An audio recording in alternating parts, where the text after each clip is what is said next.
बालकों के व्यक्तिगत विकास के लिए कुछ हद तक पूर्वानुमान लगाया जा सकता है, परंतु सभी बच्चों के विकास की दर अलग अलग होती है।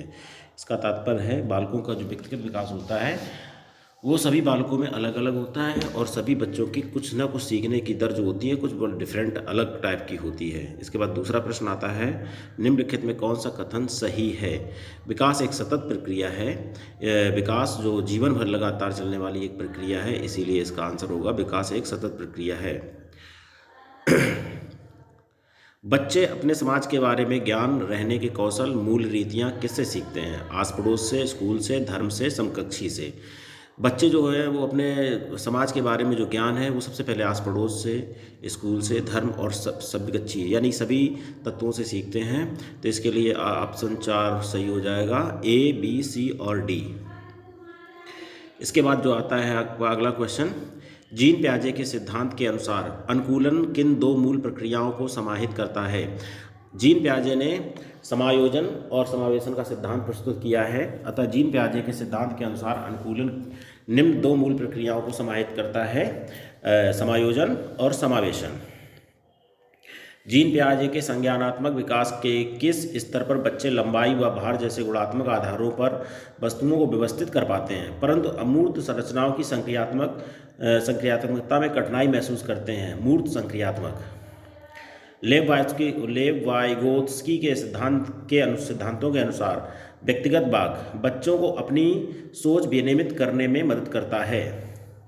लेव वाइगोत्स्की के अनुसार शिक्षक बच्चों के अधिगम में किस प्रकार मदद करते हैं? लेव वाइगोत्स्की के अनुसार शिक्षक मदद की मात्रा और स्वरूप में बदलाव करके बच्चों के अधिगम में मदद करते हैं।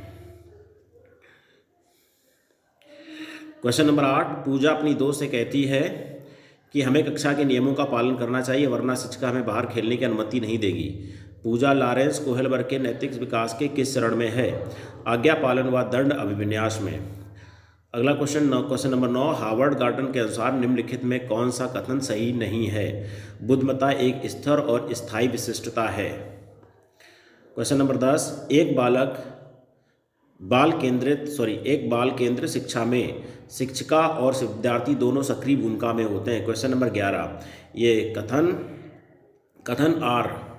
ए, कक्षाओं में लड़के गणित और लड़कियां विज्ञान में लड़कियों से कहीं बेहतर प्रदर्शन करने की क्षमता रखते हैं।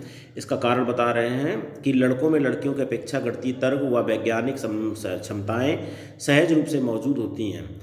इसका आंसर होगा कारण और कथन दोनों ही गलत हैं, क्योंकि ये एक लैंगिक रूढ़वादिता पर आधारित कथन और कारण हैं, इसीलिए ये सर्वथा गलत हैं। राष्ट्रीय शिक्षा नीति 2020 किस पर जोर देती है? पाठचर्या का लचीलापन। राष्ट्रीय शिक्षा नीति 2020 पाठचर्या की लचीलापन पर जोर देती है। मूल्यांकन का केंद्र क्या होना चाहिए? मूल्यांकन का केंद्र अधिगमकर्ता क्या और कैसे सीख रहा है इसका वर्णन। जो मूल्यांकन होता है बालक कैसे सीख रहा है, क्या सीख रहा है, इसका वर्णन करता है, इसीलिए मूल्यांकन का केंद्र अधिगमकर्ता क्या और कैसे सीख रहा है इसका वर्णन करना है। निम्नलिखित में कौन सा विकल्प एक सामाजिक रचनावादी कक्षा कक्ष जिसमें बच्चों की व्यक्तिगत जरूरतों का ध्यान रखा जाता है की व्याख्या करता है? बच्चों को आपस में चर्चा करते हुए समूह में कार्य करना। कौन सा प्रश्न कक्षा में समालोचनात्मक सोच को बढ़ावा देने का सही उदाहरण है? अपने शहर में प्रदूषण के विभिन्न कारणों का विश्लेषण कीजिए और प्रदूषण करने के विभिन्न उपायों को सोचिए। क्वेश्चन नंबर 16, निम्नलिखित में कौन सा विद्यालयों में समावेशन की संस्कृति को दर्शाता है? विद्यार्थियों की ज़रूरतों को पूरा करने के लिए विभेदी आकलन को बढ़ावा दिया जाए। समावेशन विद्यालय का एक प्रमुख सांस्कृतिक रूप से विविध विद्यार्थियों वाली कक्षा में एक शिक्षक को निम्नलिखित में किससे बचना चाहिए? प्रभावी संस्कृति के लिए उपयुक्त पाठ्यक्रम और शिक्षण शैली विकसित करना। क्वेश्चन नंबर 18, निम्नलिखित में किसमें विद्यार्थियों के अक्षरों और शब्दों को पढ़ने और उनकी व्याख्या करने के लिए उन्हें समझने के लिए क्षमता सीधे प्रभावित करती है? वाचन वैकल्य से। वाचन वैकल्य। गतिक दिव्यांगता। गतिक दिव्यांगता वाले विद्यार्थियों का सफल समावेशन सुनिश्चित करने के लिए निम्न में से किससे बचना चाहिए? ऊपरी मंजिल पर कक्षाओं, पुस्तकालयों, प्रयोगशालाओं का आवंटन करना। गतिक दिव्यांगता जो बच्चे चलने फिरने में असमर्थ होते हैं उन्हें गतिक दिव्यांगता की श्रेणी में रखा जाता है। ऐसे बच्चों को ऊपरी मंजिलों पर जाने के लिए बहुत दिक्कत होती है, इसीलिए ऊपरी मंजिल पर कक्षाओं, पुस्तकालयों, प्रयोगशालाओं का आवंटन करना गतिक दिव्यांगता के लिए हानिकारक है। निम्नलिखित में कौन सा सृजनात्मक विद्यार्थियों की पहचान संबंधी विशेषता नहीं है? अभिसारी सोच। सृजनात्मक विद्यार्थी की पहचान अपसारी सोच होती, ना कि अभिसारी सोच। किसी विशेष विषय वस्तु को लंबे समय तक स्मरण रखने के लिए सुसाध्य करने के लिए एक कक्षा में निम्नलिखित में से किस रणनीति को बनाना चाहिए? असंबद्ध शब्द प्रस्तुत करना चाहिए।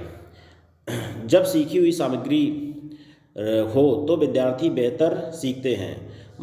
जब सीखी जाने वाली सामग्री मौजूदा ज्ञान से जुड़ी हो तो विद्यार्थी बेहतर सीखते हैं। निम्नलिखित में कौन सा शैक्षिक उपलब्धियों में विद्यार्थियों की विफलता का योगदान देता है? गैर प्रासंगिक पाठ्यक्रम। क्वेश्चन नंबर 24, राष्ट्रीय पाठ्यक्रम रूपरेखा 2005 के अनुसार बच्चे ज्ञान के निर्माण में सक्रिय भूमिका निभाते हैं। एक संप्रत्यय को पढ़ाने के लिए एक शिक्षक को निम्नलिखित में से किसके प्रयोग से बचना चाहिए? उस संप्रत्यय को असतत उदाहरण से बचना चाहिए। एक संप्रत्यय को पढ़ाने से लिए शिक्षक को उस संप्रत्यय के असतत उदाहरण से बचना चाहिए। स्वयं के ज्ञाता होने का ज्ञान या जागरूकता क्या दर्शाती है? अधिसंज्ञान। स्वयं के ज्ञाता होने का ज्ञान या जागरूकता दर्शाती है अधिसंज्ञान। अधिसंज्ञान का तात्पर्य होता है स्वयं के ज्ञाता होने का ज्ञान या जागरूकता। कठिनाई की पहचान, लक्ष्य निर्धारण, संभावित संसाधनों, परिणामों की खोज, तदनुसार कार्य करना या परिणामों का मूल्यांकन करना निम्न में से किस प्रक्रिया में शामिल करने का महत्वपूर्ण चरण है? समस्या समाधान। क्वेश्चन नंबर 28, शिक्षण अधिगम प्रक्रिया में भ्रांतियों की खोज और चर्चा करना सार्थक है। कारण यह विद्यार्थियों को उन भ्रांतियों के बारे में सोचने का अवसर देता है, गहन जांच के नेतृत्व में सहायक होता है। इसका आंसर फर्स्ट सही होगा। इसमें ये बताया गया कि कथन और कारण दोनों ही सही है और कारण कथन की व्याख्या करता है। विद्यार्थियों को बोरियत महसूस होने की संभावना है गतिविधि की महत्व न दिए जाने पर। विद्यार्थियों में गतिविधि को महत्व न देने पर क्लास में विद्यार्थी बोरियत महसूस करते हैं। प्रश्न नंबर 3, निम्नलिखित में कौन सा तरीका प्रतिपुष्ट को प्रेरक के रूप में उपयोग करने का अनुचित तरीका है? विद्यार्थियों की क्षमता पर केंद्रित प्रतिपुष्ट देना। इस प्रकार ये बाल विकास के 30 क्वेश्चन हुए। अब आगे इसी तरीके से और क्वेश्चन पेपर को